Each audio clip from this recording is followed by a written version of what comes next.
You find yourself walking along a dusty road that seems to stretch endlessly into the horizon. The sun hangs low in the sky, painting everything in warm, golden hues that make the world feel soft and dreamlike. Your footsteps are the only sound, creating a gentle rhythm that matches your slow, steady breathing. As you continue down this forgotten path, you notice how the landscape around you begins to change. The modern world seems to fade away behind you like morning mist, leaving only rolling hills covered in wild grass that sways gently in the evening breeze. You feel completely at peace here, as if you've stepped into a place where time moves differently, where the urgent rush of daily life simply doesn't exist. In the distance, you can make out the faint outline of buildings. They stand silently against the darkening sky, their weathered shapes creating interesting shadows that shift and dance as clouds drift overhead. These are the remnants of what was once a thriving community, now resting quietly in the embrace of the wilderness. You approach these structures slowly, feeling no sense of urgency.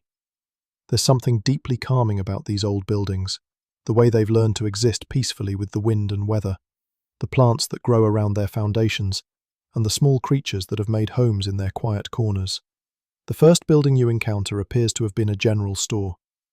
Its wooden sign hangs at an angle, the paint so faded that you can barely make out the words. But if you listen carefully to the wind as it moves through the empty doorway, you might hear the whisper of old conversations, the gentle murmur of neighbours greeting each other on quiet mornings long ago. This is Willowbrook, a name that seems to float to you on the evening air. Once, this place was home to families who built their lives here with hope and determination. They planted gardens that bloomed in spring, held celebrations that lasted deep into warm summer nights, and gathered around fires during the cold winter months to share stories and dreams. You step carefully through the doorway of the old store, your movements slow and respectful. The floorboards creak softly under your feet, a sound that seems almost musical in the stillness. Dust particles dance in the shafts of golden light that filter through broken windows, creating patterns that shift and swirl like gentle spirits, welcoming you into their peaceful domain. Behind almost hear the stories they could tell. Canned goods that fed growing families, bolts of fabric that became wedding dresses and baby clothes, tools that helped build homes and tend gardens. Each item was more than just merchandise. It was part of the fabric that held this community together. As you explore deeper into the store, you discover a small room in the back that might have served as the owner's living space. A narrow bed sits against one wall, its metal frame now spotted with rust but still maintaining a certain dignity. Near the window, there's an old rocking chair positioned perfectly to catch the morning light. You can imagine someone sitting in that chair as the sun rises, perhaps sipping coffee from a chipped ceramic mug while watching the town wake up. The baker would be the first to light his ovens, sending the warm smell of fresh bread drifting through the streets. The blacksmith would follow soon after, and gradually, the sounds of daily life would fill the air like a gentle symphony. But there are other stories whispered in these quiet spaces, legends that grew from the everyday mysteries that every small town seems to collect over time. The townspeople of Willowbrook often spoke in hushed tones about the woman in white who walked the streets on misty evenings. She was never frightening, this gentle wanderer. People described her as moving with purposeful grace, her long dress seeming to float just above the dusty ground. She would appear near the old church at sunset, walking slowly along the main street before disappearing somewhere near the creek that runs behind the town. Some believed she was Sarah, a young woman who had lived in Willowbrook decades before the town was abandoned. Sarah had been known for her kindness, always the first to help when families faced hardship, the one who organised quilting circles and church suppers that brought everyone together. The story goes that Sarah was waiting for someone special to return to her, perhaps a sweetheart who had gone away to find work in the big cities, promising to come back for her when he'd made his fortune. Or maybe it was a brother who had set off for California during the gold rush, leaving behind only letters that grew less frequent with each passing year. You find yourself drawn to continue exploring, moving from building to building with the unhurried pace of someone who has all the time in the world. The barbershop still has its striped pole, though the colours have faded to soft pastels that blend beautifully with the evening sky. Inside, The old leather chair faces a mirror that reflects nothing now but the peaceful empty, watching the mysterious process of transformation that turns shaggy farm workers into well-groomed gentlemen. Next door stands what was once the town's restaurant, a simple building with a few small tables still visible through the dusty windows. The kitchen, separated by a wooden counter, contains remnants of the wood-burning stove that once filled the place with the warmth and aromas of home-cooked meals. The woman who ran this establishment was known throughout the region for her apple pie. Travellers would make detours just to stop in Willowbrook for a slice, served warm with fresh cream from the local dairy. She would sit with her customers when business was slow, listening to their stories of distant places and sharing news about the townspeople they'd grown to know. But the restaurant holds its own gentle mystery, one that the locals spoke about in voices filled with wonder rather than fear. On certain quiet evenings, when the wind was just right, people claimed they could smell fresh coffee brewing and bread baking, even though the establishment had been closed for years. Travellers passing through would sometimes report seeing warm light glowing softly through the restaurant windows and the faint sound of friendly conversation drifting into the street. But when they approached to investigate, they would find only the same peaceful emptiness, the same gentle silence that embraced all of Willowbrook. Some believed this was simply the town's way of remembering happier times, when the restaurant was the heart of the community, where important announcements were made, where couples had their first dates, and where families gathered to celebrate special occasions. The building seemed to hold on to those joyful memories, releasing them gently into the evening air like the scent of flowers from a long-forgotten garden. You continue your peaceful exploration, moving toward the residential area where families once made their homes. The houses sit quietly along streets that are now carpeted with soft grass and wildflowers. Their front porches, though weathered, still extend welcoming arms toward the street, as if ready to receive visitors who might stop by for friendly conversation. One house draws your attention with its bright blue shutters, now faded to a soft sky color that seems to change shade as clouds move overhead. The front yard contains the remains of what was once clearly a beautiful garden, where roses climbed wooden trellises and flowers bloomed in carefully planned arrangements. Standing at the gate of this house, you can almost hear the sound of children playing in the backyard. Their laughter, neighbours would bring wilting flowers for her to nurse back to health, and children would appear at her door carrying birds with broken wings or cats that had wandered too far from home. She had a gift for creating the right conditions for healing, providing just the right amount of light, water, and gentle care. This gift extended to people as well. When someone in town was feeling unwell, she would appear at their door with herbal teas and broths that seemed to work better than any medicine from the distant cities. Her presence alone was comforting, radiating the kind of calm energy that helped bodies and spirits return to their natural state of health. The legend surrounding this house speaks of a continuing presence, a sense that the healing energy remains, even though the healer herself is long gone. People passing through Willowbrook sometimes report feeling unexpectedly better after walking past this particular house, as if their various aches and worries had simply melted away. Travellers have described stopping to rest against the garden gate and finding that headaches disappeared, that worried thoughts became clearer and more manageable, that minor injuries seemed to hurt less than they had moments before.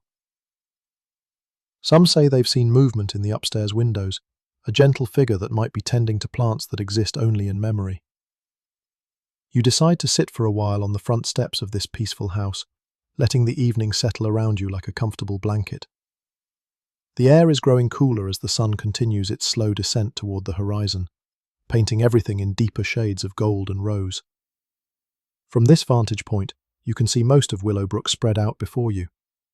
The buildings seem to glow softly in the fading light, creating a scene of such tranquil beauty that you understand why people might choose to linger here even after the town was officially abandoned. In the distance, you notice the spire of the old church rising above the other buildings. It's a simple structure, built from local stone that has weathered to a warm grey colour. The bell tower stands silently now, but you can imagine how its bronze voice once called the community together for services, weddings, and other important gatherings. As you make your way toward the church, walking slowly along streets that feel as soft as carpet under your feet, you pass other houses that each seem to hold their own gentle stories. A cottage with yellow trim where an elderly couple spent their final years together still holding hands as they sat on the porch each evening. Schoolhouse sits at the corner where two streets meet, its red brick walls still solid and strong despite the passing years.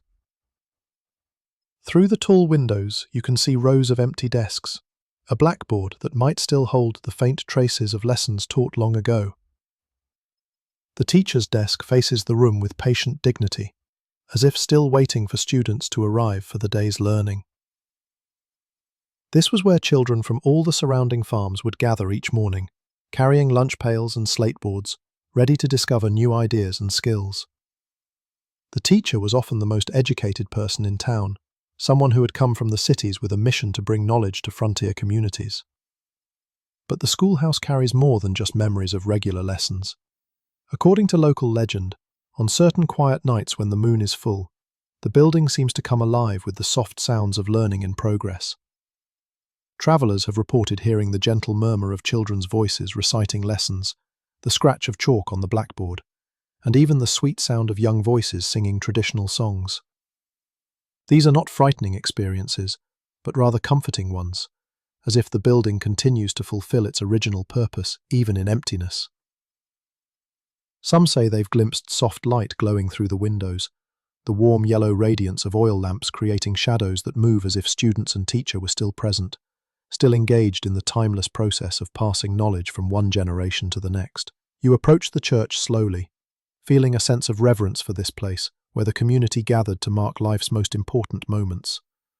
The wooden doors, though weathered, still hang properly on their hinges, and when you gently push one open, it moves without sound, as if the building is welcoming you into its peaceful interior. Inside, shafts of coloured light filter through stained glass windows, creating patterns on the wooden pews that seem to shift and dance as the sun moves across the sky. The altar at the front is simple but beautiful, carved from local wood by craftsmen who understood that sacred spaces require both skill and devotion. You settle into one of the pews, feeling the smooth wood that has been worn to silk by countless hands and bodies over the years. This is where families sat together through seasons of joy and sorrow, where babies were baptized and young couples were married, where the community came together to celebrate harvests and mourn losses. On Christmas Eve, even after the town was largely abandoned, people claimed to hear the sound of the old pipe organ playing familiar carols. The music would drift across the empty streets like a gift, reminding anyone within hearing distance of the joy and hope that the season represents. Some travellers, stopping in Willowbrook on winter evenings, reported seeing soft candlelight glowing through the church windows and hearing voices raised in gentle harmony, singing the old songs that celebrate peace on earth and goodwill toward all people. But when they approached the building, they would find the same quiet emptiness, the same peaceful silence that characterizes all of the town's buildings. Rather than being disappointed by these discoveries, visitors often reported feeling deeply moved by the experience. It was as if the church continued to radiate the spiritual energy that had been nurtured there for so many years, a reminder that some qualities of human experience transcend physical presence and continue to bless the world, even when their original sources have moved on to new adventures. You leave the church feeling refreshed and centered, ready to continue your gentle exploration of Willowbrook's mysteries. The sun is lower now, casting longer shadows that create interesting patterns between the buildings. Everything seems bathed in a warm golden light that makes even the most weathered surfaces appear beautiful and dignified. Near the edge of town, you discover what appears to have been the local mill, positioned strategically beside the creek that provides the gentle sound of flowing water. The large wheel that once turned steadily to grind grain for the surrounding farms now stands motionless, but it maintains an impressive presence, a testament to the ingenuity and hard work of the people who built this community. The mill was more than just a place of business. It was a social centre, where farmers would bring their grain and then wait while it was processed, using the time to catch up with neighbours and share news from their respective farms. Children would play by the creek while their fathers conducted business, and mothers would sometimes bring baskets of food to share, turning practical errands into pleasant social occasions. Inside the mill, massive wooden gears and mechanisms still occupy their original positions, creating fascinating geometric patterns in the dim light that filters through small windows.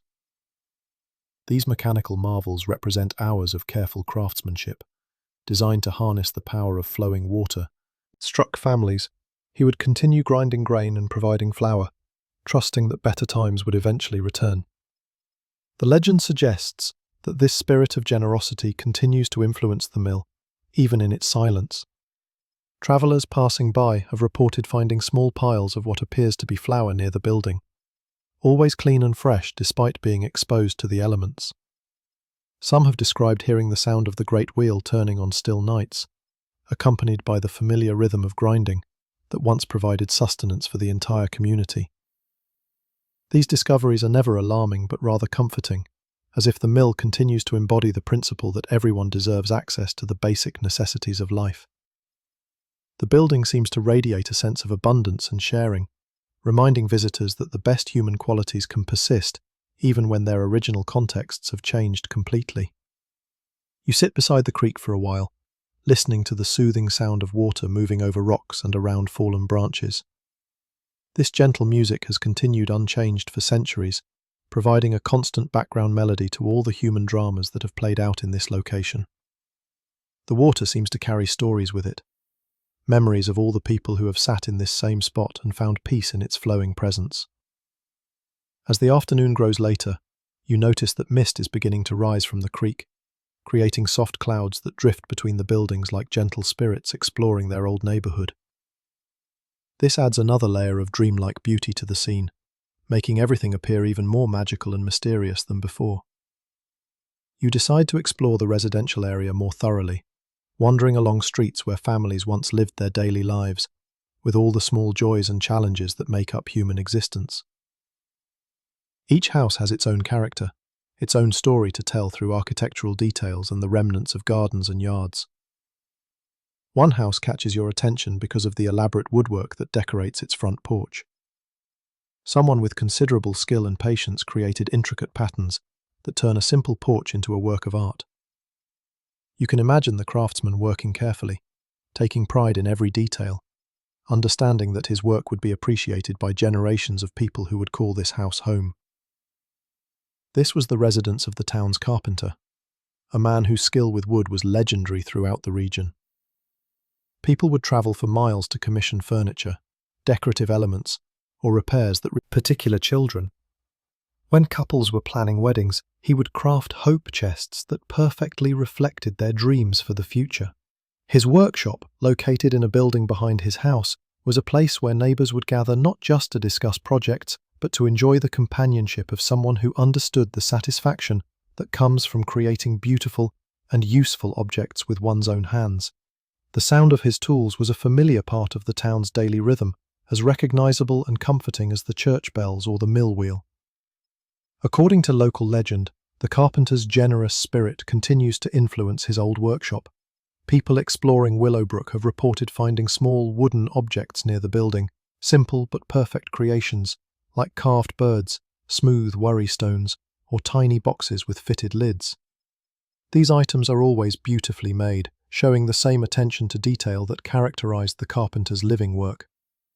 Some visitors have described hearing familiar sounds coming from the workshop on quiet evenings, the gentle rhythm of hand tools shaping wood, the whisper of sandpaper smoothing surfaces, the soft tap of a hammer driving pegs home. But when they investigate, they find only the same peaceful emptiness, the same tools hanging on their original pegs, waiting patiently for hands that remember how to use them. These experiences seem to fill people with a sense of connection to the satisfaction that comes from creating useful beauty, reminding them that some forms of human expression transcend individual lifetimes and continue to inspire long after their originators have moved on to new adventures. You continue your exploration as the sun sinks lower toward the horizon, painting everything in increasingly rich shades of gold and amber. The mist from the creek has spread throughout the town now, creating soft veils that drift between buildings and around corners, adding an element of gentle mystery to every view. Near the center of town, you discover what appears to have been a small hotel, a two-story building with a wide front porch and windows that would have provided travelers with pleasant views of the surrounding countryside. A wooden sign, though weathered almost beyond reading, still hangs near the front door, welcoming visitors to what must have been the town's primary accommodation for people passing through the region. This hotel was more than just a place to sleep. It served as a communication centre, where news from distant places mixed with local gossip, where business deals from home and familiar surroundings. Her hotel rooms were always clean and comfortable, furnished with handmade quilts and simple furniture that invited rest and relaxation. But it was her personal attention that made the difference. The way she remembered guests' preferences, asked about their journeys, and provided information about local attractions or convenient routes to their destinations. The dining room, which also served townspeople who wanted a change from home cooking, was famous for meals that managed to be both substantial and elegant. She had a gift for combining simple ingredients in ways that created surprisingly sophisticated flavors, and her presentation was always attractive enough to make even the humblest meal feel like a special occasion. But the hotel carries its own peaceful mystery, one that speaks to the enduring power of hospitality and kindness. Travellers passing through Willowbrook have reported seeing lights in the hotel windows on quiet evenings, warm yellow glows that suggest comfort and welcome waiting inside. Some have described being drawn to approach the building, feeling an almost irresistible pull toward what appears to be the promise of rest and refreshment after long journeys. But when they reach the front door, they find it locked, and the windows reveal only empty rooms touched by moonlight. Rather than feeling disappointed, these travellers often report experiencing a deep sense of peace and renewed energy, as if the building's welcoming spirit had somehow refreshed them without requiring their physical entry. They describe continuing their journeys with lighter hearts and greater confidence, as if they had indeed received the hospitality they were seeking, just not in the conventional way.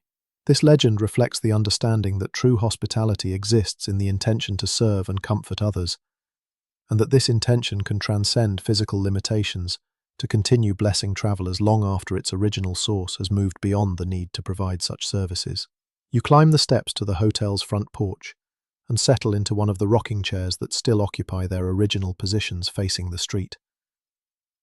From here, you have an excellent view of the entire town, now bathed in the increasingly golden light of the approaching sunset. Sitting here, gently rocking back and forth, you can easily imagine the conversations that once took place on this porch. Guests and locals would gather in the evening coolness to share stories, discuss the events of the day, and enjoy the simple pleasure of watching the town settle into peaceful rest as life. As you rock gently in the fading light, you notice that the mist has grown thicker, creating soft curtains that seem to move with their own mysterious purpose.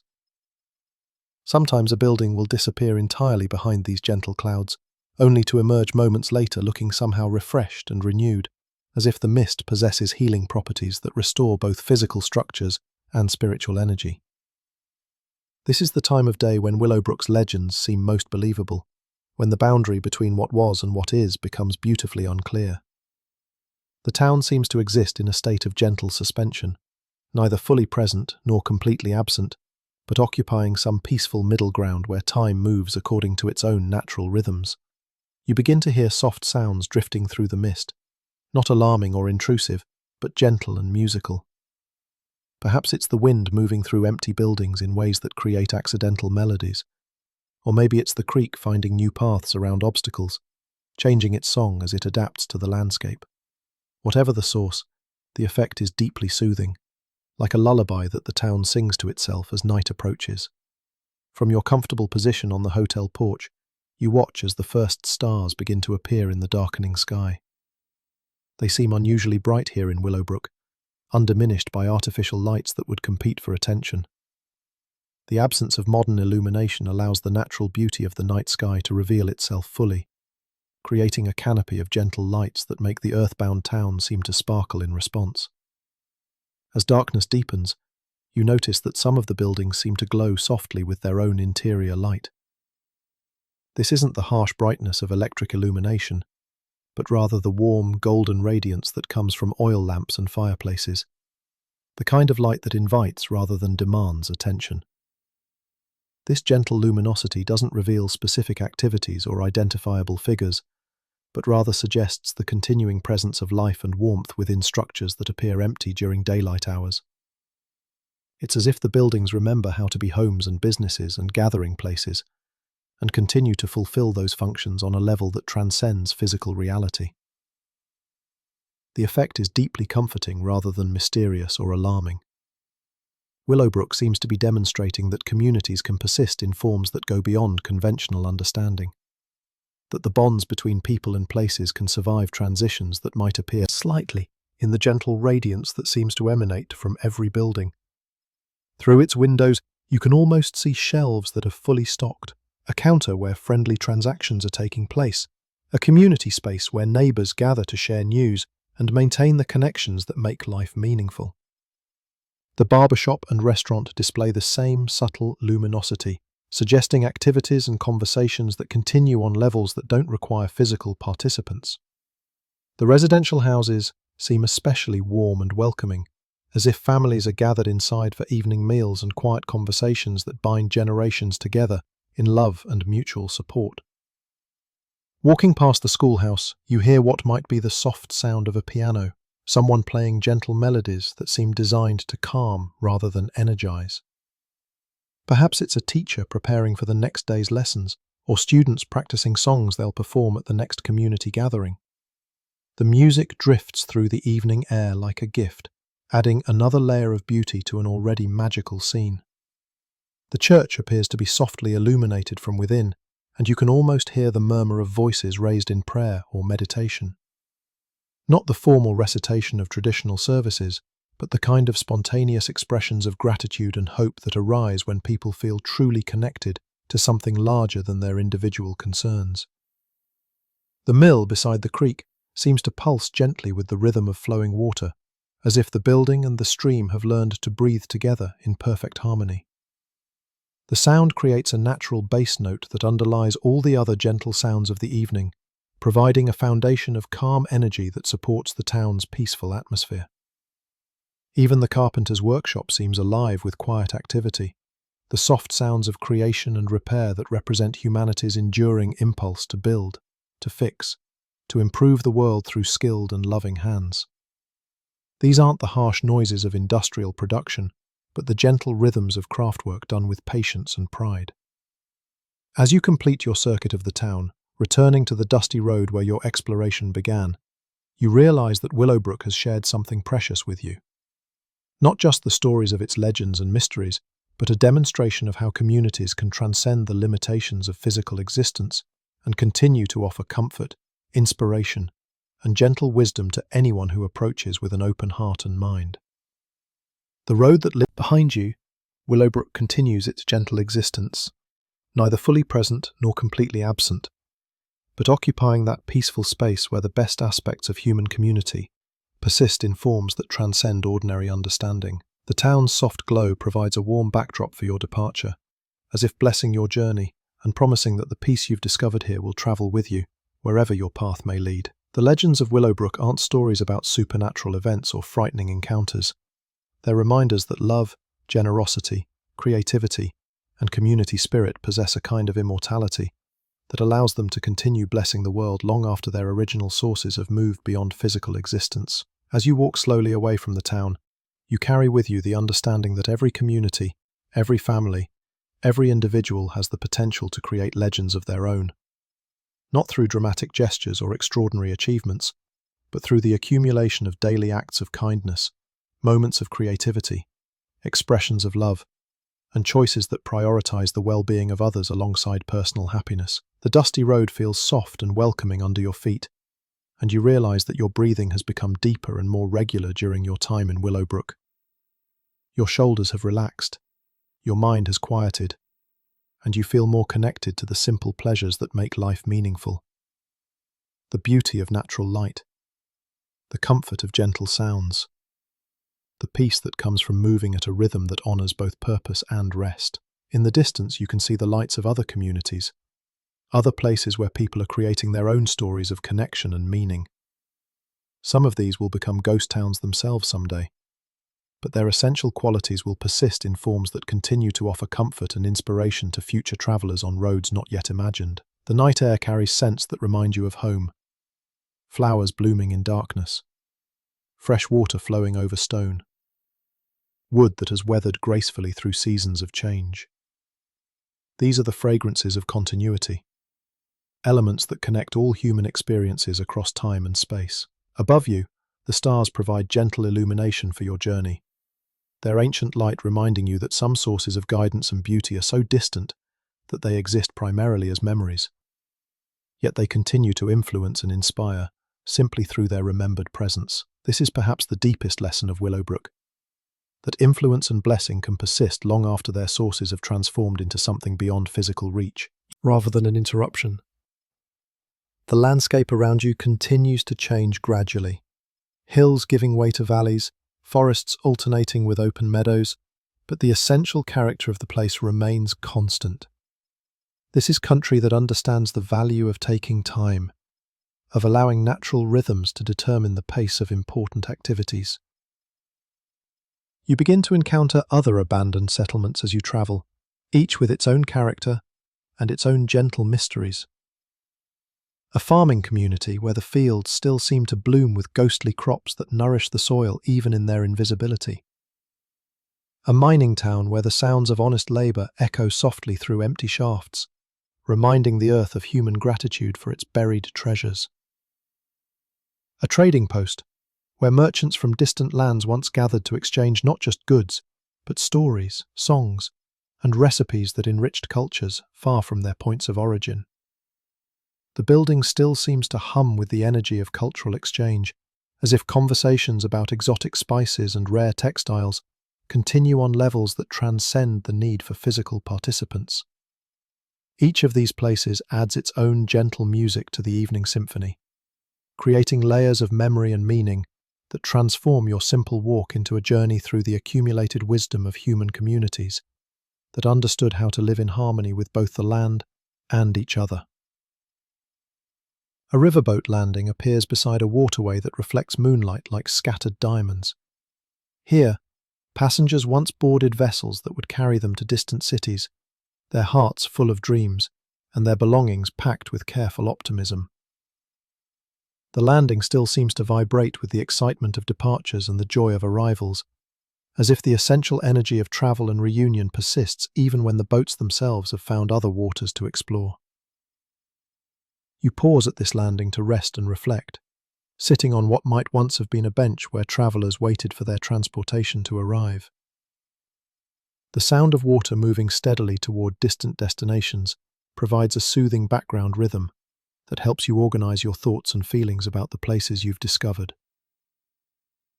These ghost towns and abandoned settlements aren't monuments to failure or endings, but rather celebrations of the human capacity to create meaning and beauty under any circumstances. Each represents a successful experiment in community building, a demonstration that people can come together in the most unlikely places and create time in these special places. As you continue your journey, you realize that you're becoming part of this process yourself. The peace you've discovered in Willowbrook, the sense of connection you've felt with all these abandoned communities, the understanding you've gained about the persistence of love and creativity. These are treasures that you'll carry with you into whatever communities you encounter next. This is how the legends perpetuate themselves, not through dramatic retellings, but through gentle influence, through the way that encounters with transcendent beauty and wisdom subtly transform everyone who experiences them. You've become a carrier of these gentle legends, someone who will unconsciously share their peace and wisdom simply by moving through the world with a heart that has been opened by contact with something larger than individual concerns. The road continues to unfold before you, sometimes climbing hills that provide expansive views of the landscape, sometimes descending into valleys where streams create natural gathering places for wildlife that has learned to thrive in areas abandoned by human activity. Each turn reveals new beauty, new reminders that the world possesses an inexhaustible capacity to renew itself and create environments that support many different forms of life. You encounter a crossroads where several paths meet, each leading toward different horizons and different possibilities. A weathered signpost provides information about destinations that may or may not still exist in their original forms, but the signs themselves serve as reminders that every choice opens some possibilities while closing others, and that the art of living well includes learning to make decisions without regret about paths not taken. Choosing the road that seems most appealing in the moonlight, you continue your journey with renewed appreciation for the adventure of not knowing exactly where you're going or when you might arrive. This uncertainty has become a source of comfort rather than anxiety, a reminder that the best discoveries often come through wandering rather than following predetermined plans. The path you've chosen winds through a forest, where ancient trees create a natural cathedral overhead. Their branches filter the moonlight into patterns that shift and dance as gentle breezes move through the leaves. This is old-growth forest, the kind that takes centuries to develop and creates ecosystems of incredible complexity and beauty. Walking through this natural sanctuary in the darkness, you can hear the gentle sounds of nocturnal creatures going about their business. The soft hoot of an owl, the rustle of small animals moving through undergrowth, the distant splash of something drinking from a hidden stream. These sounds aren't startling or threatening, but rather comforting. Reminders that you're traveling through a world that's very much alive and continuing its ancient rhythms, regardless of human presence or absence. There's something deeply peaceful about being included in this ongoing symphony of natural activity, without being required to understand or control any of it. As you emerge from the forest, the landscape opens into rolling grassland that stretches toward distant mountains. The moonlight reveals another settlement in the distance, this one larger than Willowbrook, and arranged around what appears to be a central square or common area. This is Cedar Falls, a name that drifts to you on the night breeze, along with the sound of water tumbling over rocks. As you approach, you can see that the town was built around a natural waterfall that provided both power for mills and beauty for daily contemplation. The sound of falling water creates a constant background melody that would have been both soothing and energizing for the people who chose to make their lives here. The buildings of Cedar Falls are constructed primarily from local stone, giving the town a sense of permanence and integration with the natural landscape. Even in abandonment, these structures maintain their dignity and seem to promise that they could easily resume their original functions if circumstances called for such renewal. The central square contains a fountain that once captured water from the falls and distributed it throughout the community. Though the fountain no longer operates, its carved stone basin still holds rainwater that reflects stars and provides drinking opportunities for local wildlife. The sight of deer delicately approaching this water source in the moonlight adds another layer of gentle magic to the scene. Around the square, you can identify what were once various businesses and institutions that served the community's needs. A bank with impressive stone columns, a newspaper office where local events were recorded and shared, a pharmacy where both traditional medicines and folk remedies were dispensed with equal care and attention. But it's the library that draws your attention most strongly. A two-story building with tall windows that would have provided excellent natural light for reading during daylight hours. Books were precious, inspiration through poetry and motivation through biography. The librarian would have been a person of considerable influence, someone who understood the power of matching the right book with the right reader at precisely the right moment. According to the legends associated with Cedar Falls, the library continues to fulfill its mission, even in apparent abandonment. Travelers have reported discovering books that seem perfectly suited to their current needs or interests, volumes that appear on reading tables as if placed there by invisible but caring hands. These aren't frightening encounters, but rather gifts, moments when the universe seems to conspire to provide exactly the right information or inspiration at exactly the right time. People describe finding poetry that speaks to their current emotional state, technical manuals that solve problems they've been puzzling over, or novels that transport them to mental landscapes that provide rest and renewal. Some visitors report spending hours in the library, reading by moonlight that streams through the tall windows with unusual brightness and clarity. They describe feeling completely absorbed in their chosen books, experiencing that timeless state where reading becomes a form of meditation that refreshes both mind and spirit. When they finally look up from their reading, they often find that more time has passed than seemed possible.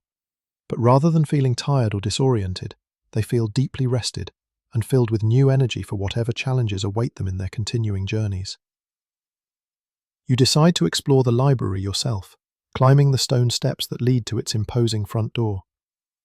The door opens easily at your touch, as if welcoming you into a space that understands the universal human hunger for knowledge, story, and connection with minds that have grappled with similar questions across different times and places. Inside, moonlight streams through the tall windows with unusual intensity, illuminating rows of bookshelves that still hold their precious cargo. The books appear to be in excellent condition despite their abandonment, as if the building itself has learned to protect its collection from the elements that might normally cause deterioration. You find yourself drawn to a particular section where books about travel and exploration are shelved. Running your fingers along the spines, you discover volumes about journeys to every continent, expeditions to remote islands, adventures in mountain ranges and desert landscapes that challenge and inspire human endurance and curiosity. One book seems to call for your attention, a modest volume, a period of years, but they all share a common theme: the discovery that abandoned places often provide more spiritual nourishment than active communities, as if the absence of immediate demands allows visitors to connect more directly with the essential qualities that make any place special. One letter describes a mining town in Colorado, where the writer discovered that listening carefully to the wind moving through empty buildings provided better musical entertainment than any concert hall. Another details a farming community in Kansas where walking through abandoned fields somehow conveyed more understanding about agriculture than any textbook or formal instruction. A particularly moving letter tells about a fishing village on the Maine coast where sitting in an empty church provided more spiritual insight than years of formal religious education. The writer describes feeling directly connected to the prayers and hopes of generations of people who had faced the uncertainties of making their living from the sea. As you read these letters by moonlight, you realize that your own experience in Willowbrook and Cedar Falls fits perfectly into this pattern.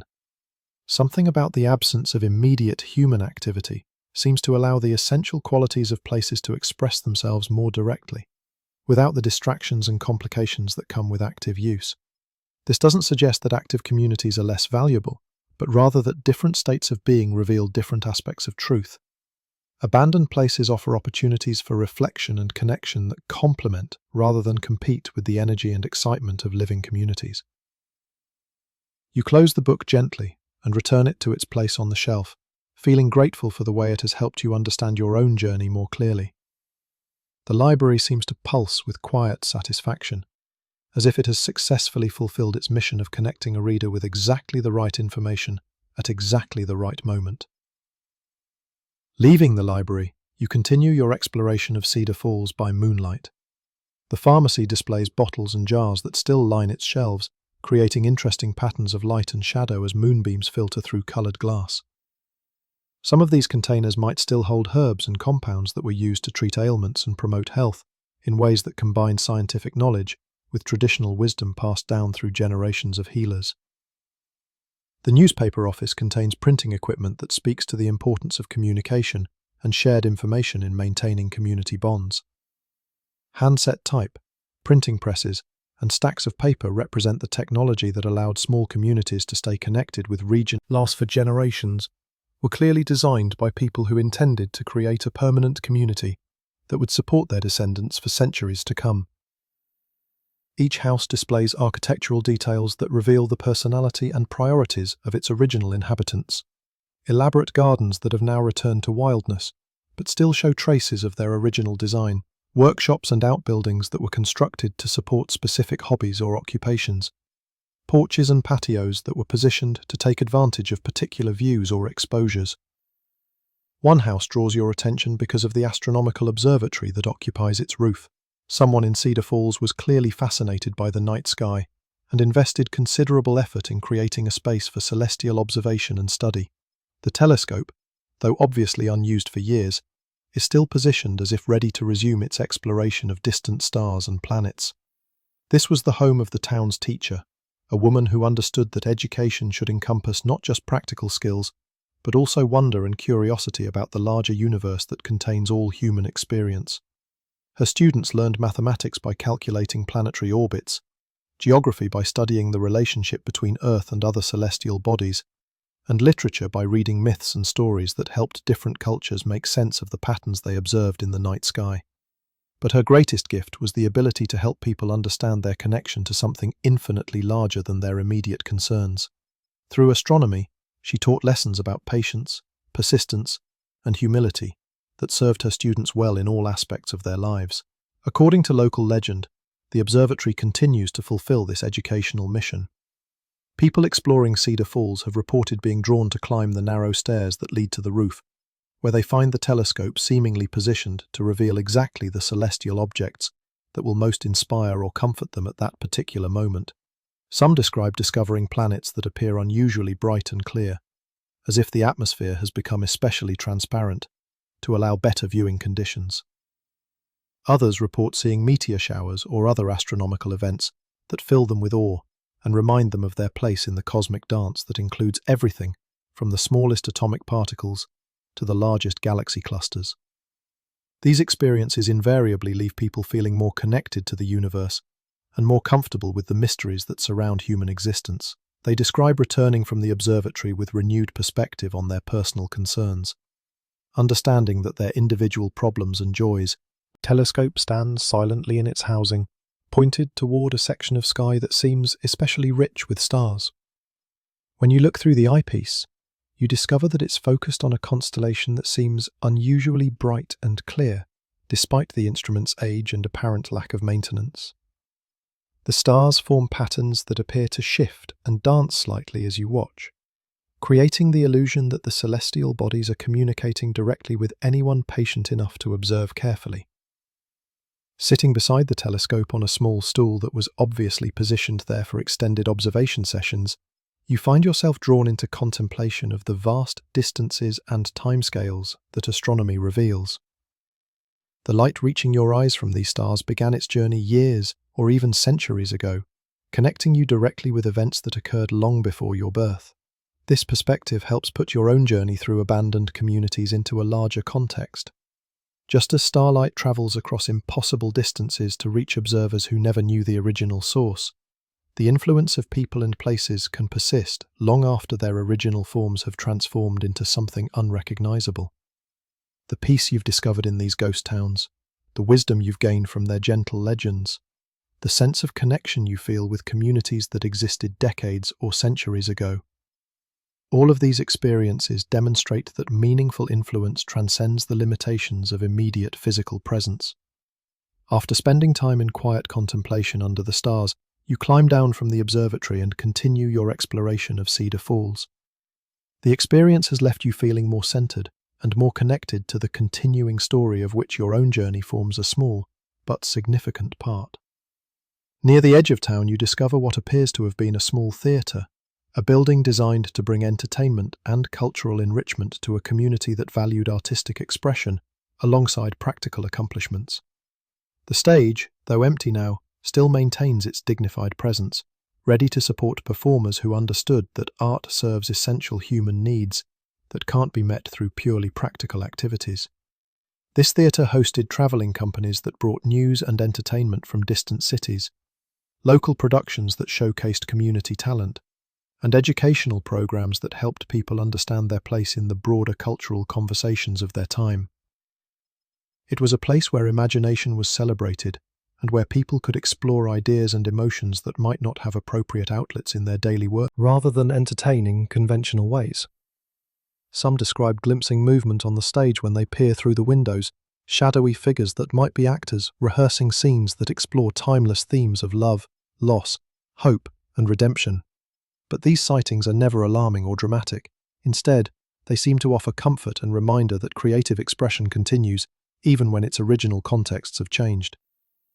The theatre represents the understanding that communities need more than just practical services to thrive. They require opportunities for imagination, for artistic expression, for the exploration of ideas and emotions that give meaning to daily existence.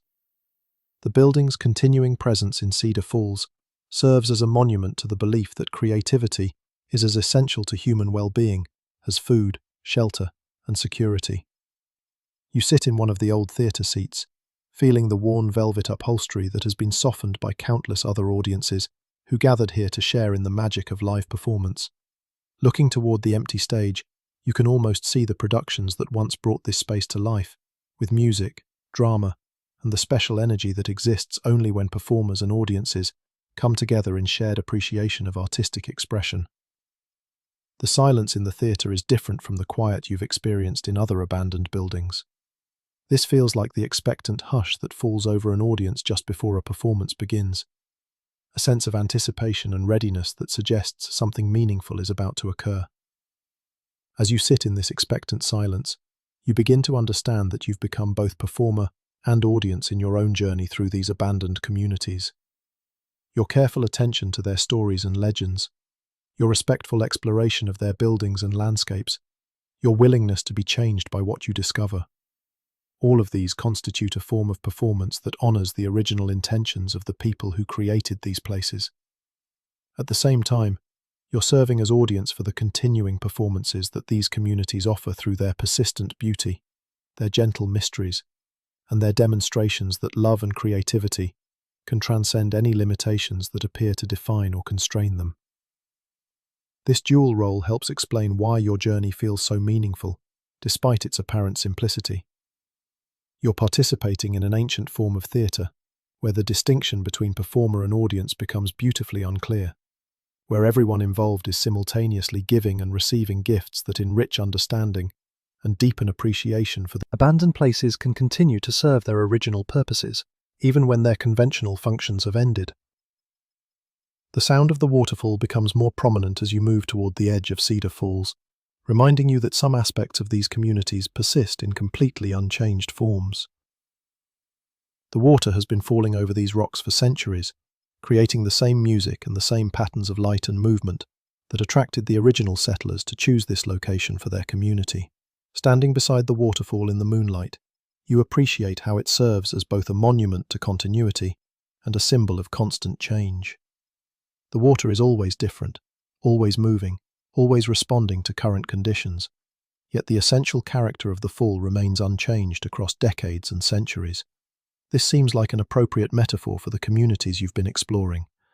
Their physical forms may have changed dramatically, their human populations may have moved to different locations, but their essential qualities continue to flow like water, continuing to nourish and inspire anyone who approaches with openness and respect. The mist from the waterfall creates its own microclimate around the base of the falls, supporting plants and creating conditions that feel refreshingly cool and energizing.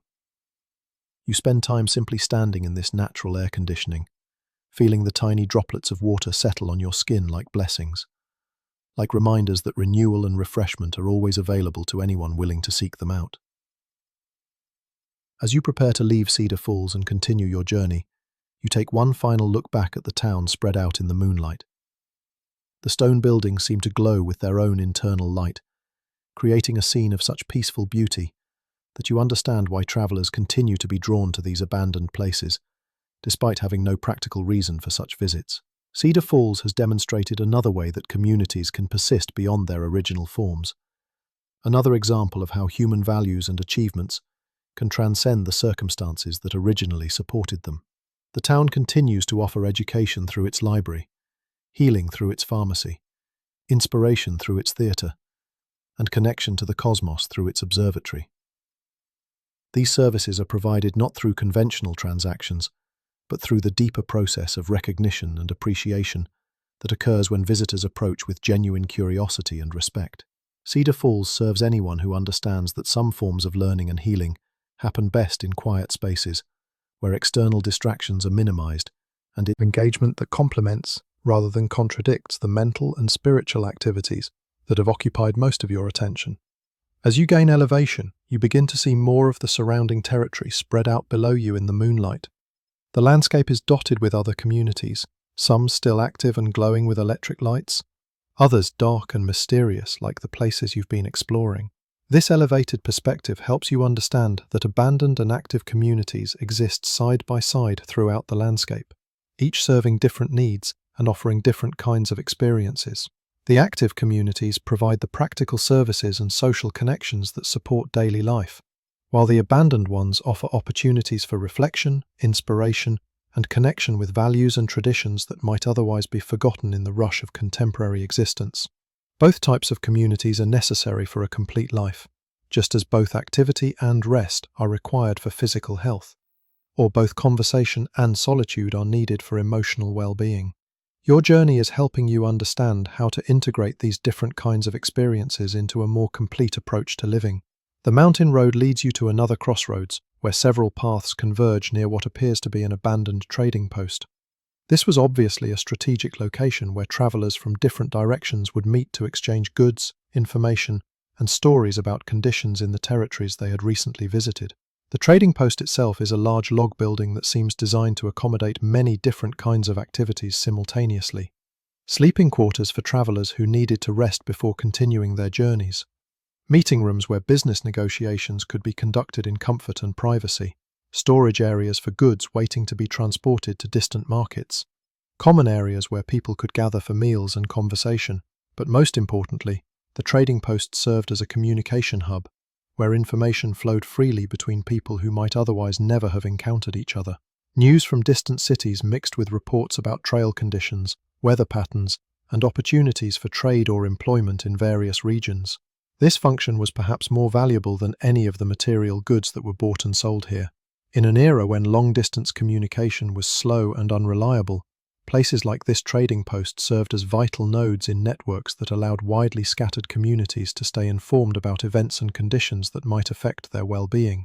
The legend associated with this trading post emphasizes its continuing role as a place where different kinds of information continue to be exchanged, receiving inspiration about directions they might take when they reach their next major decision point.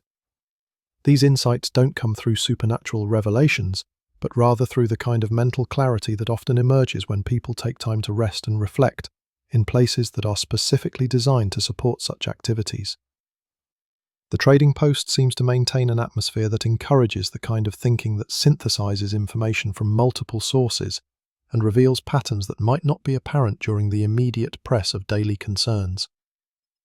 You decide to spend some time at the trading post, exploring its various rooms and trying to understand how it functioned when it was active. The main hall contains a large fireplace that would have provided both warmth and a natural gathering point for people who wanted to share stories and information. Around this central space, smaller areas served more specific functions. Private meeting rooms where sensitive business could be conducted away from casual listeners. Sleeping alcoves that provided basic privacy for travelers who valued rest more than luxury. Storage areas that were designed to protect valuable goods from both weather and theft. But it's the small library area that most captures your attention, a corner where books, newspapers, and maps were available for anyone who wanted to stay informed about conditions and opportunities in distant locations. This collection would have been constantly updated by travelers who brought new publications and took away materials they needed for their continuing journeys. The books that remain on these shelves focus primarily on practical subjects, guides to different regions, manuals for various trades and occupations, collections of maps that show routes between major destinations.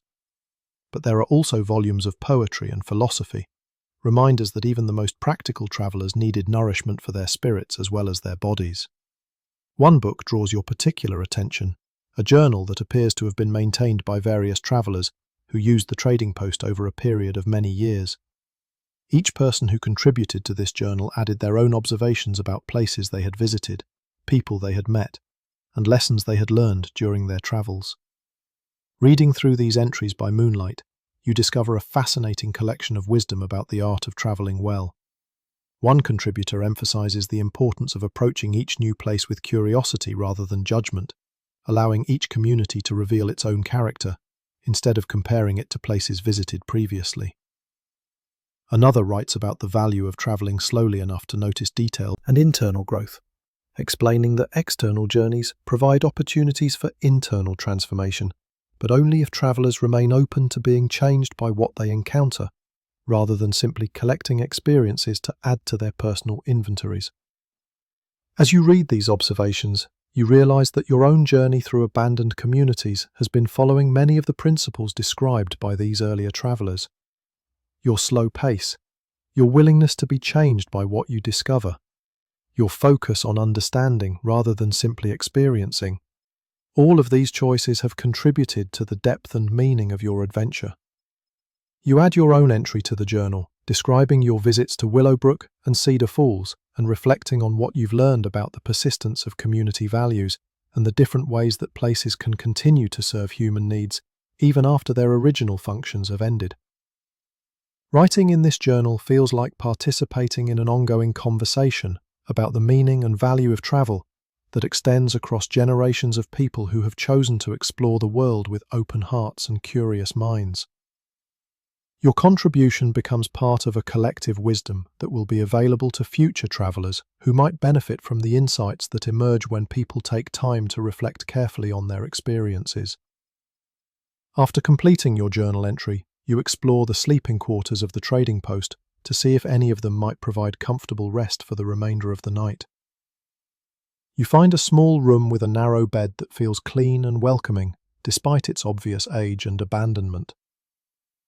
Lying down on this simple bed, you find that you feel completely safe and comfortable, despite being alone in an abandoned building in an isolated location. This sense of security seems to arise from the trading post's continuing identity as a place of hospitality, a location specifically designed to provide comfort and safety for travelers who need rest and renewal.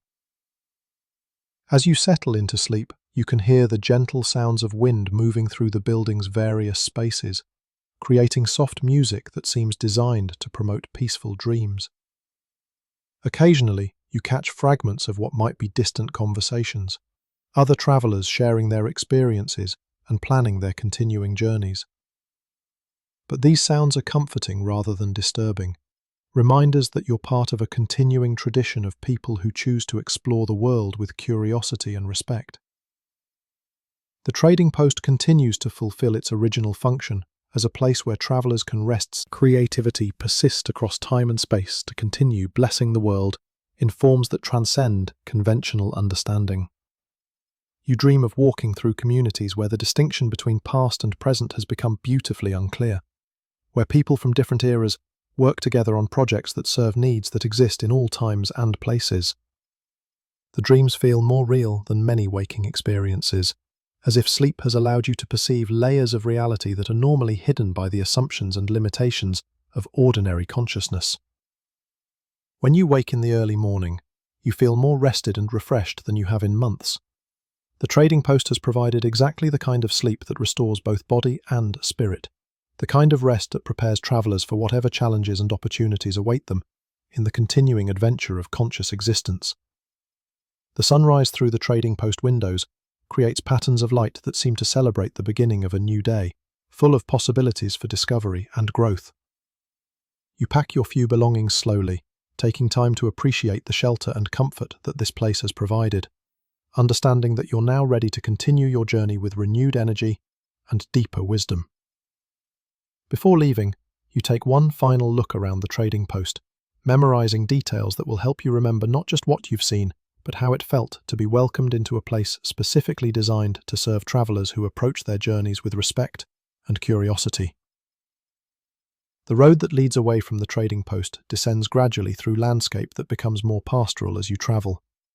Rolling hills, covered with grassland and scattered groves of trees, create a countryside that feels peaceful and nurturing, like a landscape that has learned to support both human communities and natural ecosystems, without requiring either to sacrifice their essential character. As the sun rises higher, warming the air and creating that perfect temperature that makes walking pure pleasure, you begin to encounter signs of another community ahead. This one appears to be different from both Willowbrook and Cedar Falls, built around what looks like a central green or common area, where the entire community could gather for celebrations and important discussions. This is Harmony Grove, a name that seems to describe both the town's physical layout and its social philosophy.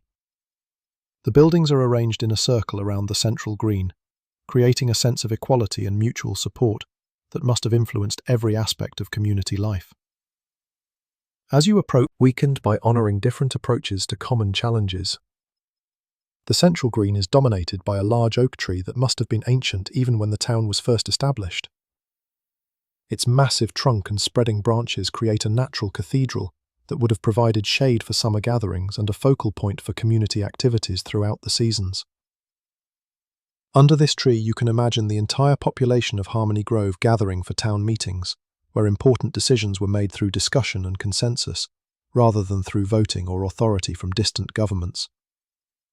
Children would have played in the tree's shade while adults conducted business, and couples might have been married under its branches during spring celebrations.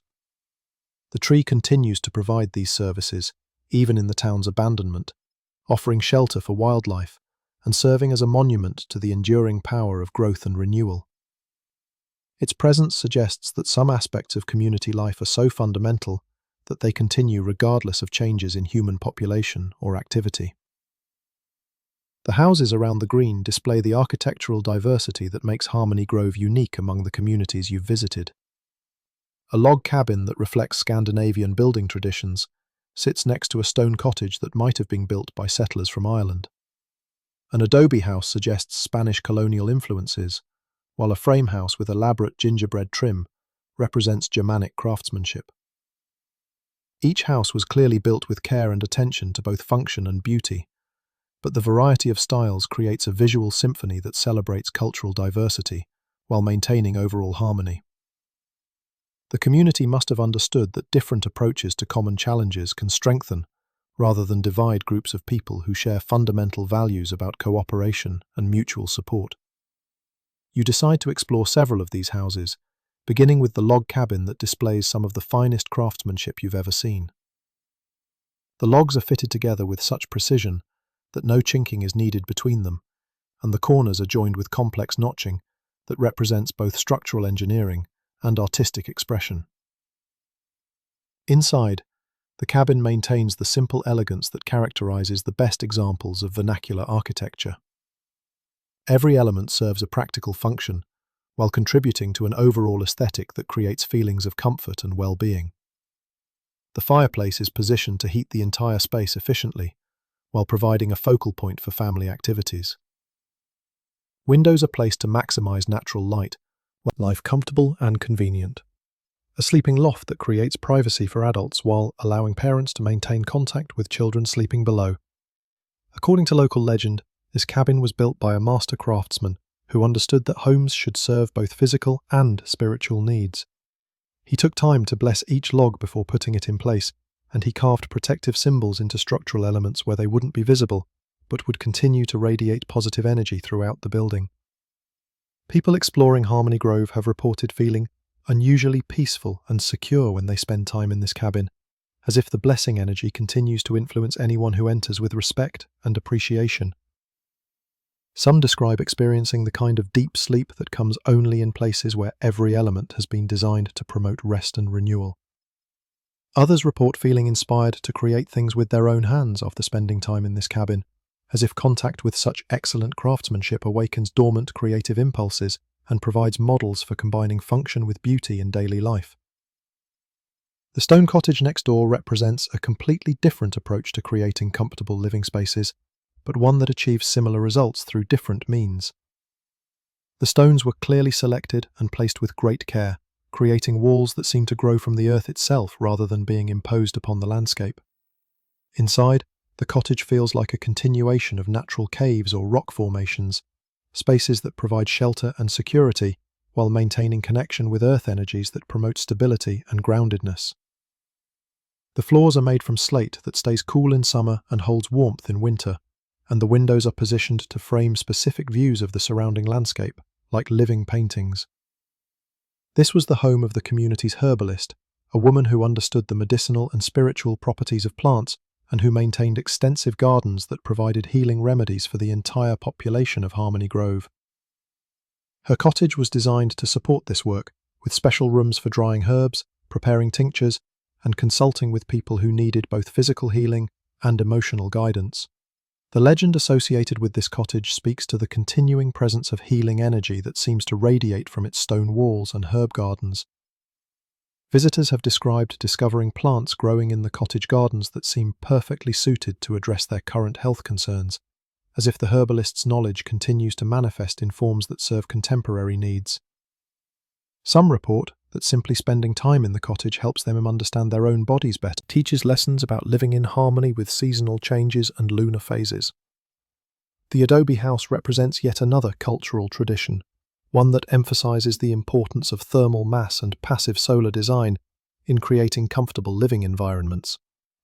Its thick walls moderate temperature extremes, while its courtyard design creates protected outdoor space that extends the living area into natural settings. This was clearly the home of a family that understood the value of indoor-outdoor living. People who appreciated the way that architectural design can blur the boundaries between human habitation and natural environments. The courtyard contains the remains of what was obviously a sophisticated water feature, designed to provide both irrigation for plants and evaporation cooling for the surrounding spaces. The family who lived here brought knowledge of desert architecture to a temperate climate, demonstrating how traditional building techniques can be adapted to different conditions while retaining their essential wisdom about creating spaces that support human well-being. The legend of this house emphasizes its continuing role as a place where people can learn about living sustainably within natural systems rather than in opposition to them. Visitors describe gaining insights about water conservation, passive climate control, and landscape design that works with, rather than against, natural processes. Some report that spending time in the adobe house helps them understand their own relationship with the natural world more clearly, providing perspective on how individual lifestyle choices connect with larger environmental patterns and systems. The frame house with elaborate trim represents the European tradition of using wood not just as a structural material, but as a medium for artistic expression. Every element of the house that could be decorated has been embellished with carved patterns that transform a simple dwelling into a celebration of craftsmanship and beauty. This was clearly the home of people who believed that daily life should be surrounded by beauty, that functional objects deserve the same attention to aesthetic detail that might be given to purely decorative items. The result is a house that feels like a three-dimensional work of folk art, where every room contains elements that delight the eye and lift the spirit. The legend of this house speaks to its continuing role as an inspiration for anyone who wants to integrate art and beauty into daily life. Visitors describe feeling motivated to pay more attention to the aesthetic aspects of their own living spaces, understanding that beauty. As you complete your tour of these representative houses, you understand that Harmony Grove's greatest achievement was creating a community where different cultural traditions could coexist and learn from each other, without anyone being required to sacrifice their own heritage or values. The town demonstrates that diversity can be a source of strength rather than division, when communities are organized around shared values like cooperation, mutual respect, and commitment to supporting everyone's well-being and growth. Standing in the central green under the ancient oak tree, you can almost see the community gatherings that once brought all of Harmony Grove's residents together for decision-making, celebration, and mutual support. These weren't meetings where majority ruled over minority, but rather discussions that continued until consensus emerged that honored everyone's legitimate needs and concerns. This approach to community governance required patience and commitment from everyone involved, but it created a social environment where people felt genuinely valued and heard. The result was a town where conflicts were resolved through understanding rather than power, where individual creativity was encouraged as a contribution to collective well-being. The oak tree under which you stand seems to embody these values, demonstrating how individual growth and community support can reinforce each other across time periods that extend far beyond individual lifetimes. The tree has grown larger and stronger by providing services to the community, while the community has flourished by protecting and honoring the tree's contribution to their shared environment. This reciprocal relationship continues even in the town's abandonment, with the tree providing shelter and beauty for anyone who approaches with appreciation, while visitors honor the tree through their recognition of its continuing value and significance. As afternoon shadows lengthen across the green, you prepare to continue your journey, understanding that the peace and wisdom you've discovered in these abandoned communities has transformed you in ways that will influence every aspect of your future life. The legends of America's ghost towns aren't frightening tales of supernatural encounters, but rather gentle reminders that the best qualities of human communities persist in forms that transcend physical limitations. Love, creativity, generosity, wisdom, and the impulse to care for one another create influences that continue to bless the world long after their original sources have moved beyond conventional existence. Your journey through Willowbrook, Cedar Falls, and Harmony Grove has shown you that communities are more than just collections of buildings and people. They are living expressions of human. Ahead winds through landscapes that hold countless other stories, other communities that have learned their own unique ways of transcending the ordinary limitations of time and space. As you continue walking through the gentle darkness, you notice that the terrain is changing once again. The rolling hills give way to broader valleys, and in the distance you can see what appears to be a river, reflecting moonlight like a silver ribbon laid across the earth. The sound of flowing water grows stronger as you approach, creating a natural symphony that seems to welcome you toward whatever discoveries await beside its banks. Following the river's course, you soon encounter the remains of what was once a bustling port town. This is Riverbend Landing, a community that grew up around the natural harbour, where the river forms a wide, calm pool, perfect for loading and unloading the steamboats that once carried passengers and cargo between distant cities. The town stretches along the riverbank, its buildings arranged to take advantage of both the water access and the gentle slope of the land rising from the shore. Even in abandonment, you can see evidence of the careful planning that went into creating a community designed to serve both residents and the constant stream of travellers who pass through on their way to other destinations. The old wharf extends into the river, its wooden planks weathered but still sturdy enough to support your weight as you walk out over the water. Standing at the end of this pier, you can imagine the excitement that must have filled this spot when steamboat whistles announced approaching vessels, bringing news from distant places, along with passengers eager to stretch their legs and explore whatever hospitality Riverbend Landing had to offer. The largest building near the wharf was obviously a hotel, designed specifically to accommodate steamboat passengers during overnight stops. Its wraparound porches faced the river, providing guests with comfortable spaces where they could watch the constant activity of river traffic, while enjoying evening breezes that provided natural cooling during warm summer months. Inside this riverside hotel, you can almost hear the conversations that once filled its common rooms.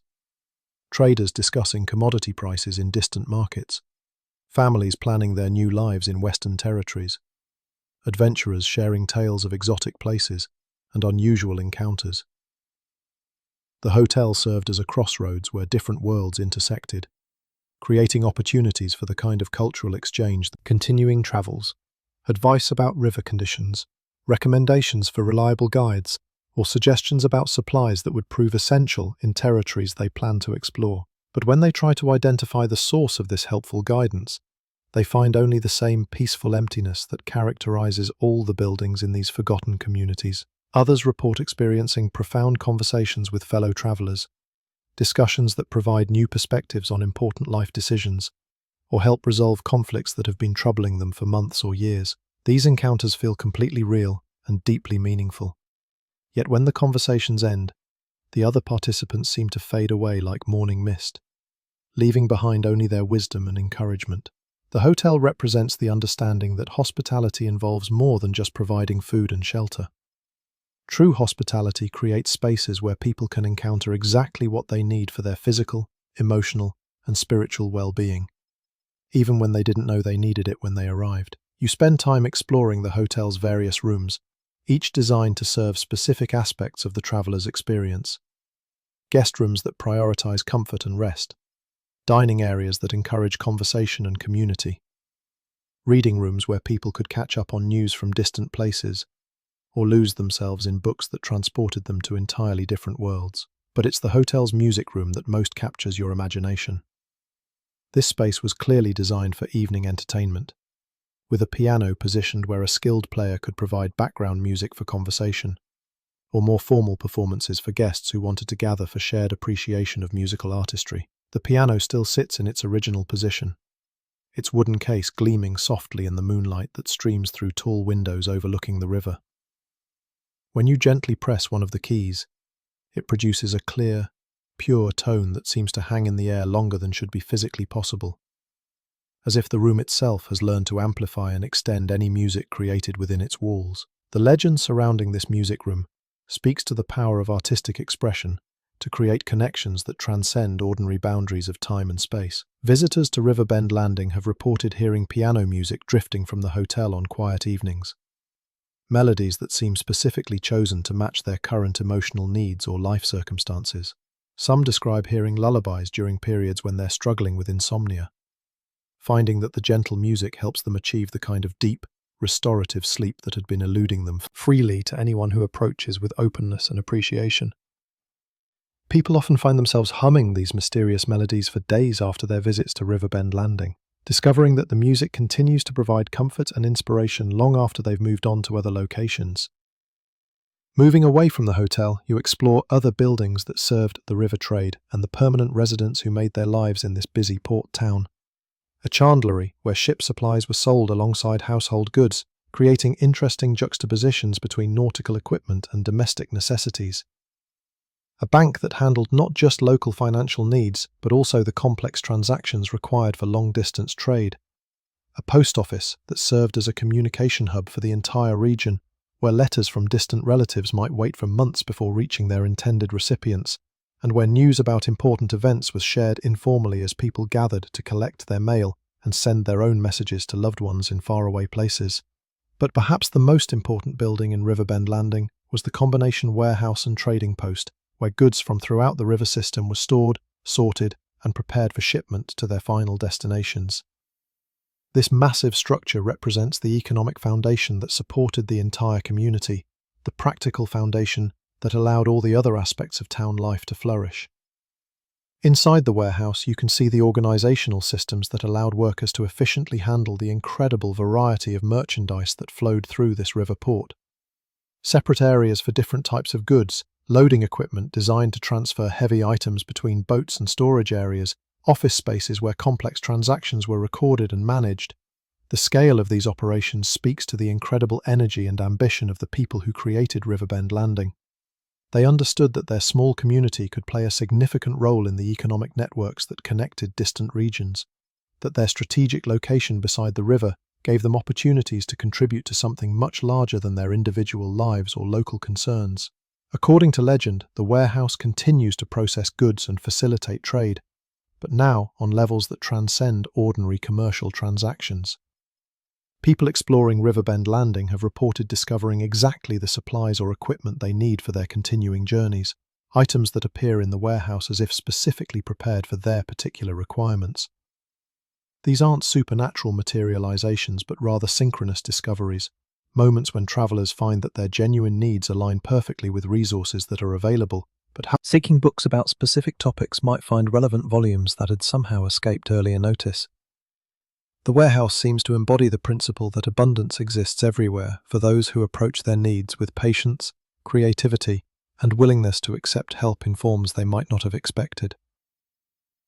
It teaches lessons about resourcefulness and the importance of remaining open to solutions that come from unexpected sources. As you continue exploring Riverbend Landing, you discover the residential area where the permanent population made their homes alongside the river, that provided both their livelihood and the soundtrack for their daily lives. These houses reflect the prosperity that river trade brought to the community, with architectural details that speak to both practical needs and aesthetic aspirations. Many of these homes feature large windows positioned to provide views of river activity, allowing residents to stay connected with the commercial life that sustained their community while enjoying the natural beauty of the waterway and the surrounding landscape. Front porches and garden areas were designed to take advantage of cooling river breezes and to create outdoor spaces where families could relax and socialize during pleasant weather. One house particularly draws your attention because of the elegant boat dock that extends from its backyard into the river.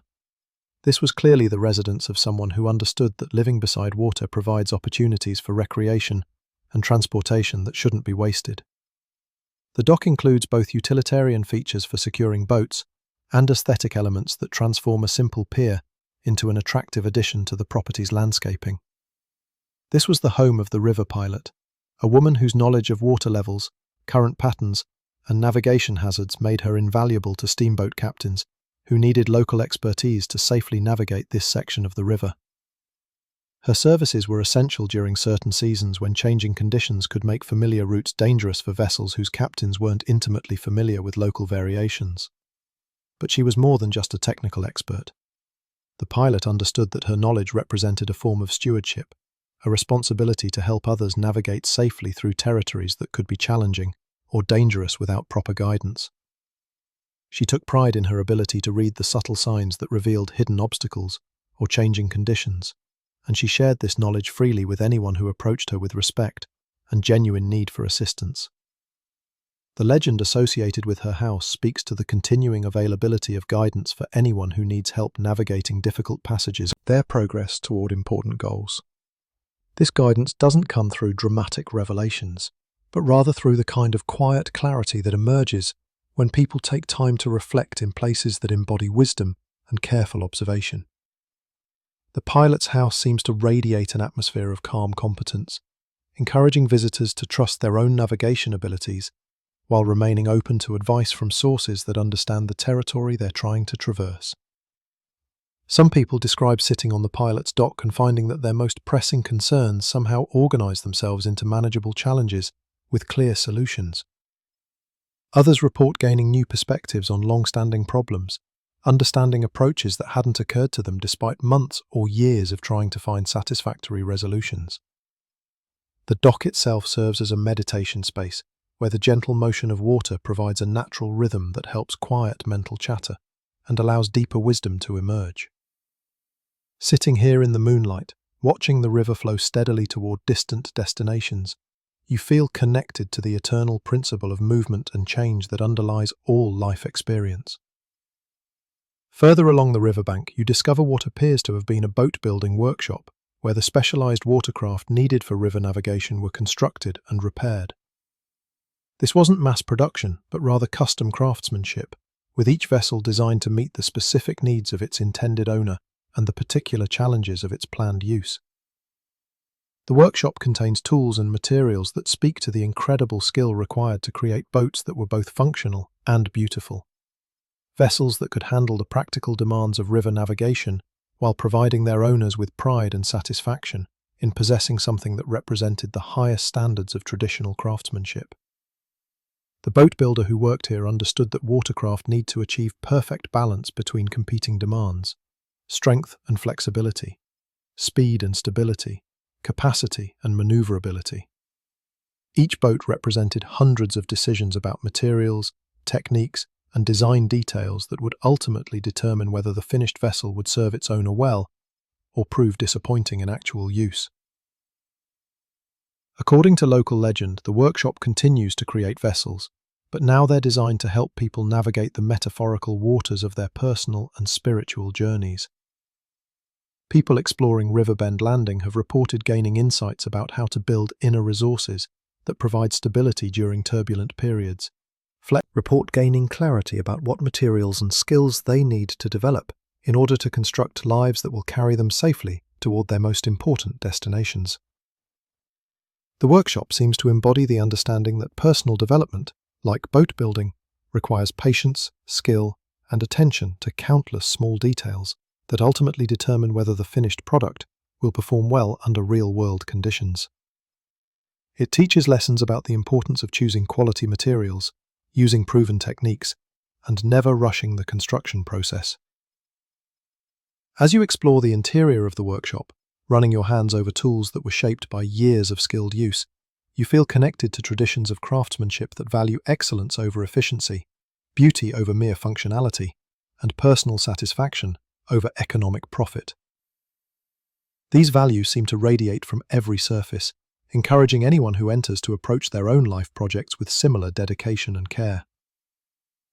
The residential area of Riverbend Landing also includes a house that clearly belonged to someone with extensive knowledge of plants and gardening. The property contains the remains of elaborate gardens that must have provided both practical sustenance and aesthetic beauty for the entire community.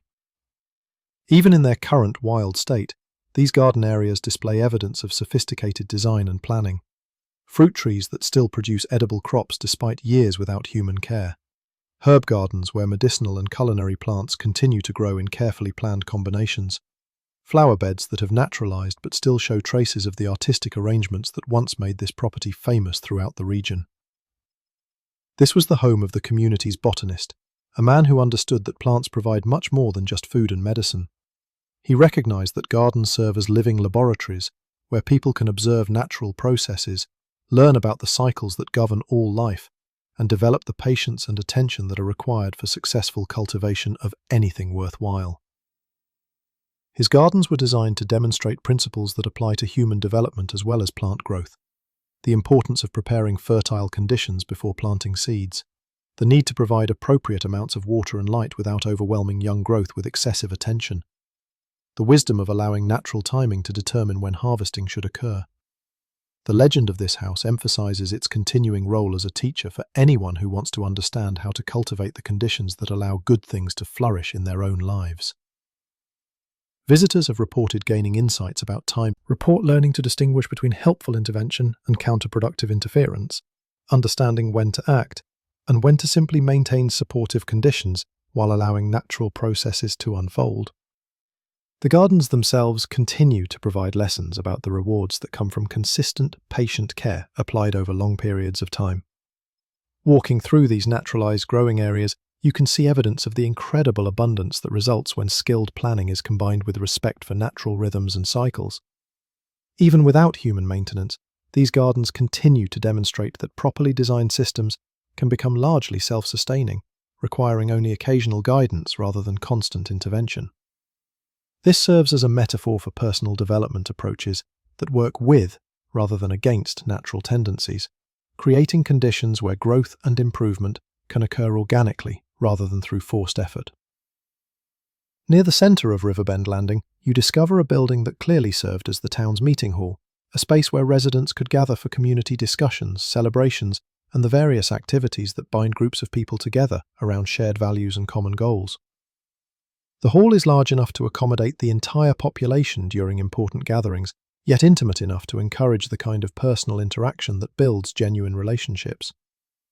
The interior contains a stage where local talent could perform for their neighbours, along with flexible seating arrangements that could be reconfigured to support different types of activities. Meeting configurations for business discussions, social arrangements for celebrations, and more formal setups for educational programs or cultural events brought in from other communities. This meeting hall represents the understanding that communities require more than just economic cooperation to thrive over long periods. People need opportunities to share their talents, express their creativity, learn new skills, and participate in the collective decision-making processes that determine how their shared resources will be used and what values will guide their common life. The hall was designed to support the full range of human activities that make community life rich and satisfying. Political meetings where important issues were debated and resolved through discussion rather than conflict. Social events that allowed people to maintain friendships and develop new relationships. Educational programs that helped everyone stay informed about developments that might affect their well-being or create new opportunities. According to legend, the meeting hall continues to host gatherings, but now they serve people who are working to build community about cooperation, leadership, and the skills needed to bring people together around common purposes. Some describe gaining understanding about how to facilitate productive discussions among people with different perspectives or competing interests. Others report learning to recognize and develop their own leadership abilities, understanding how to contribute positively to group efforts, even when they're not in formally designated leadership positions. The hall seems to embody wisdom about the delicate balance between individual expression and collective harmony that characterizes healthy communities. It teaches lessons about when to speak up and when to listen, when to lead and when to follow, when to compromise, and when to maintain firm boundaries around non-negotiable values. Sitting in one of the hall's comfortable chairs, you feel surrounded by the accumulated wisdom of countless community meetings, where people learn to work together effectively despite their differences. The space radiates an atmosphere of mutual respect and shared commitment that encourages visitors to approach their own community relationships with greater skill and deeper appreciation for the challenges and rewards of collaborative living. As your exploration of Riverbend Landing continues, you begin to understand that this riverport community developed its own unique approach to the universal challenge of creating sustainable human settlements. By positioning themselves at the intersection of multiple transportation and communication networks, the residents ensured that their town would remain connected to the larger world, while maintaining its own distinctive character and values. The river provided more than just economic opportunities.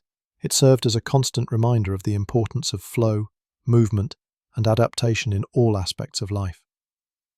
The residents learned to read the subtle signs that revealed changing conditions, to prepare for seasonal variations that affected their activities, and to remain flexible enough to take advantage of opportunities that appeared without warning. These skills proved valuable in all aspects of community life, not just river-related activities. The same ability to observe carefully and respond appropriately that made residents successful in navigation and trade also helped them manage interpersonal relationships, resolve conflicts, and adapt to changing circumstances without losing sight of their fundamental values and long-term goals. The legends of Riverbend Landing celebrate this integration of practical skills with deeper wisdom, demonstrating how communities can thrive by remaining open to outside influences, while maintaining strong connections to their own authentic character. You prepare to leave Riverbend Landing and continue your journey through America's forgotten legends. You take one final walk along the riverbank, appreciating the way moonlight transforms the flowing water into a pathway of silver light, leading toward unknown destinations.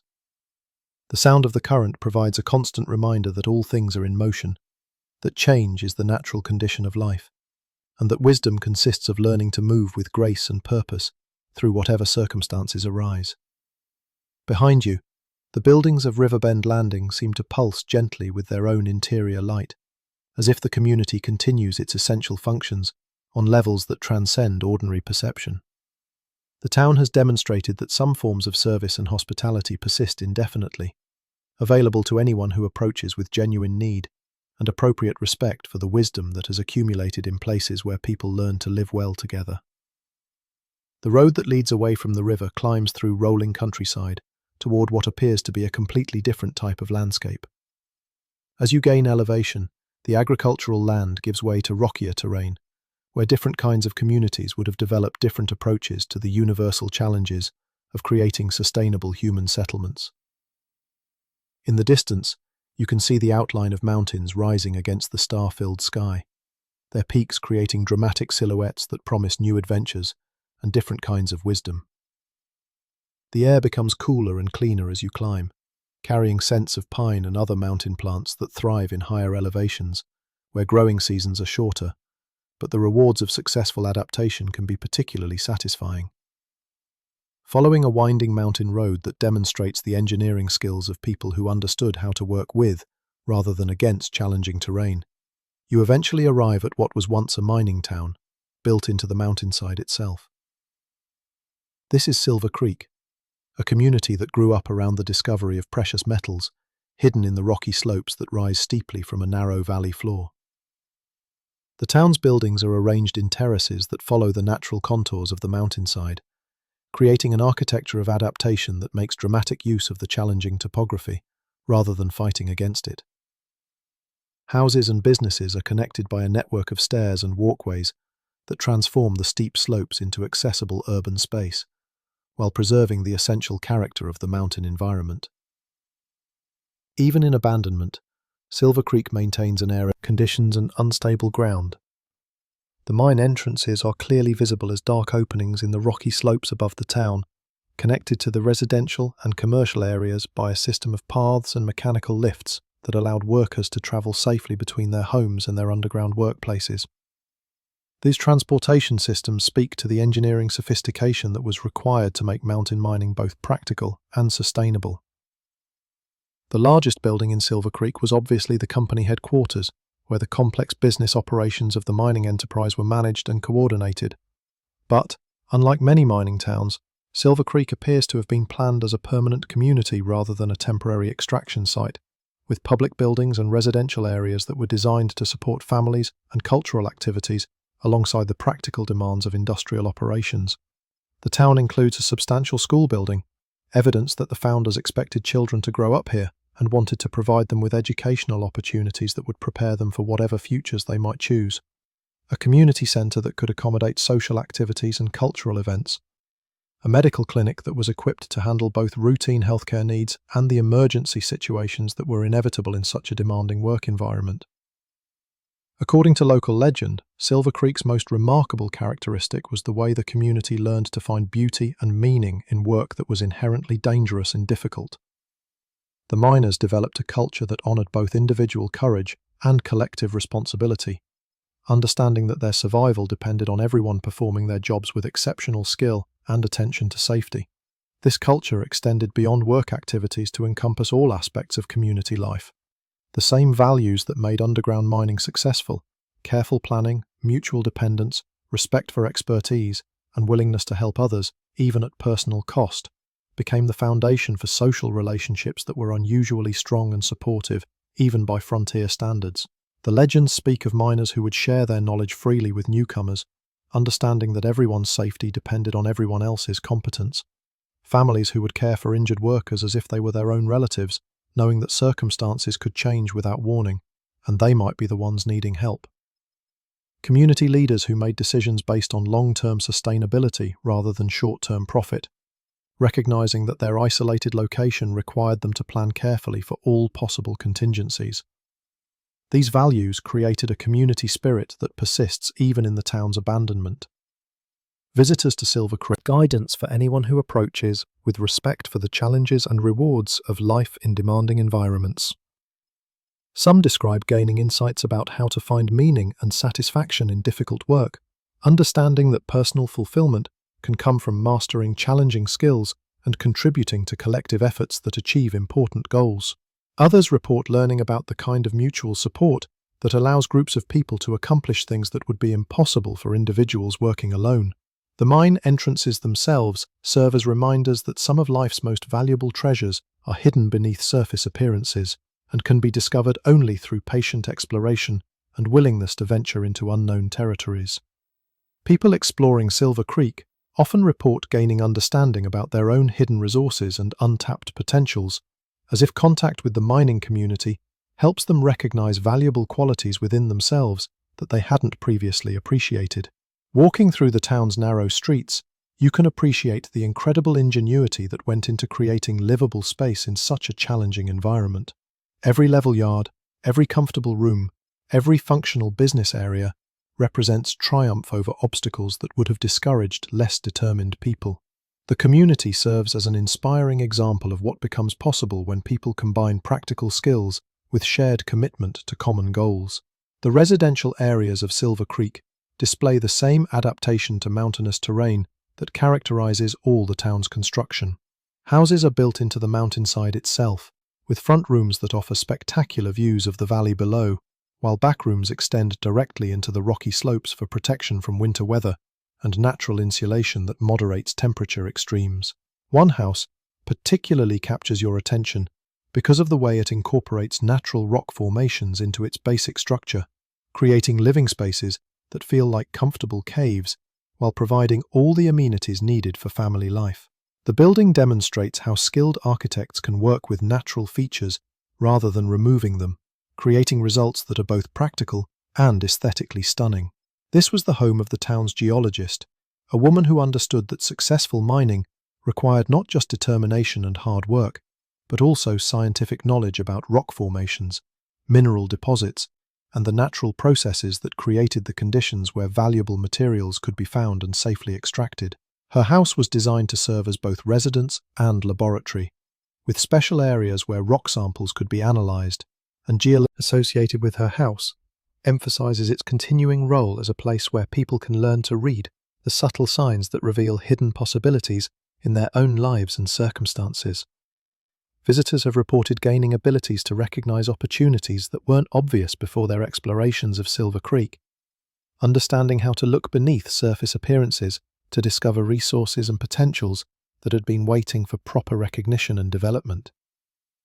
Some describe learning to distinguish between genuine opportunities and situations that only appear promising, developing the kind of careful observation skills that prevented miners from wasting time and energy on worthless pursuits. Others report gaining patience for the kind of systematic exploration that's required to uncover anything genuinely valuable, understanding that the most rewarding discoveries usually require sustained effort over long periods of time. The house seems to embody the principle that careful observation and scientific method can reveal treasures that remain invisible to hasty or superficial examination. It teaches lessons about the importance of developing expertise in whatever fields most interest you, understanding that specialized knowledge often opens doors to opportunities that remain closed to people who approach challenges with only general skills and casual attention. Near the center of Silver Creek, you discover what appears to have been the community's social center, a building that served multiple functions including restaurant, meeting hall, and informal communication hub, where information about work, weather, and outside events was shared among residents who depended on each other for both practical support and social connection. This building represents the understanding that isolated communities need gathering places where people can maintain the social bonds that make challenging living conditions bearable and even enjoyable. The atmosphere would have been warm and welcoming, providing psychological comfort that balanced the physical demands of mountain life and mining work. The social center was designed to accommodate the full range of human needs that couldn't be met through individual or family efforts alone. Space for community celebrations that marked important events and seasonal changes. Meeting areas where residents could discuss issues that affected everyone and make collective decisions about shared resources and common projects. Informal socializing areas where people could simply enjoy each other's company without needing any particular agenda or purpose. According to legend, the social center continues to provide these services, but now for visitors who need to understand how to support and shared commitment to everyone's well-being. Some describe gaining insights about how to be better friends, neighbors, and community members, understanding the specific actions and attitudes that contribute to group harmony and collective success.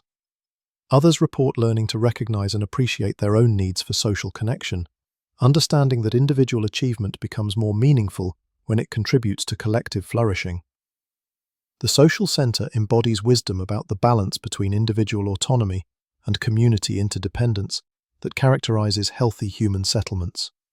It teaches lessons about how to maintain personal identity and pursue individual goals while remaining genuinely committed to the welfare of the groups and communities that provide support and meaning for personal life. As you continue exploring Silver Creek, climbing the steep pathways that connect different levels of the town, you begin to understand that this mountain community developed its own unique approach to the universal human challenge of finding meaning and satisfaction in daily work. The miners learned to see their dangerous and difficult jobs not just as ways to earn money, but as opportunities to develop character, build relationships, and contribute to something larger than their individual concerns. This perspective transformed what could have been merely brutal labor into a form of personal and spiritual development. The same qualities required for successful mining, courage, persistence, attention to detail, willingness to depend on others and be dependable yourself, became the foundation for personal growth that enriched every aspect of life. The town's legends celebrate this integration of work and personal development, demonstrating how any occupation can become meaningful when it's approached with the right attitudes and values. Silver Creek serves as an inspiring example of how human communities can create cultures that honor both practical achievement and spiritual growth, understanding that the most satisfying lives combine material success with deeper forms of fulfillment. The road that leads away from Silver Creek continues climbing toward even higher elevations, where the air becomes thin and clear, and the views extend for incredible distances in all directions.